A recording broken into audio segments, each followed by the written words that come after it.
शिव गुरु मानत मंगले रहनी अपना मनवा में, चर्चा कराई बे अंगनवा में।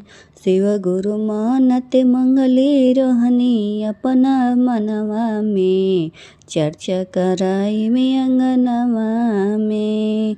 चर्चा कराई बे अंगनवा में हो, चर्चा कराई बे अंगनवा में। दया कृपा करिहा हमारो भवनवा में, चर्चा कराई बे अंगनवा में। दया कृपा करिहा हमारो भवनवा में, चर्चा कराई बे अंगनवा में। भांगिया धतूर बेलपतिया चढ़ाइबे, रउरे चरण में भोला जिनगी बिताइम। भांगिया धतूर बेलपतिया चढ़ाइम, रउरे चरण में भोला जिनगी बिताइम। दया भर देहि हमारो अचरवा में, चर्चा कराई में अंगनवा में।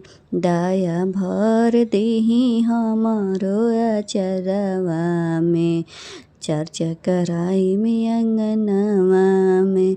शिव गुरु मानत मंगले रहनी अपना मनवा में, चर्चा कराई में अंगनवा में। कुश के चटैया के आसन लगाई में, शिष्या बुलाई में शिव गुरु भजन सुनाई।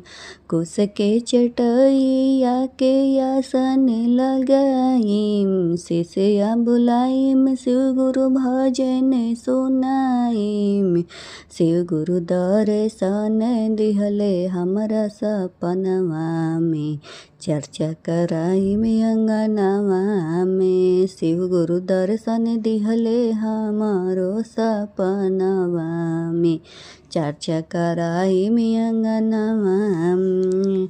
शिव गुरु मानत मंगले रहनी अपना मनवा में, चर्चा कराई में अंगनवा में। असही बनौले रखिया हम पे नजरिया, कबहू न आवे दे हम दुखव विपतिया। असही बनौले रखिया हम पे नजरिया, कबहू न आवे दे हम दुखव विपतिया। शिष्या अरजी करे रउरी चरणवा में, चर्चा कराई में अंगनवा में। शिष्या अरजी करे रउरी चरणवा में, चर्चा कराई में अंगनवा में। पहिला में दया मांगम, दूसरा में चर्चा, तीसरा में नमन करब लागी नहीं खर्चा। पहिला में दया मांगम, दूसरा में चर्चा, तीसरा में नमन करब लागी नहीं खर्चा। हमके रख लिह अपने शरणवा में, चर्चा कराई में अंगनवा में।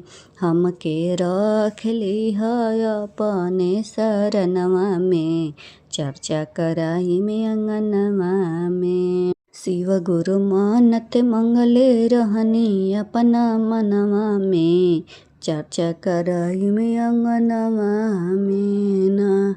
शिव गुरु मानत मंगले रहनी अपना मनवा में, चर्चा कराई में अंगनवा में ना।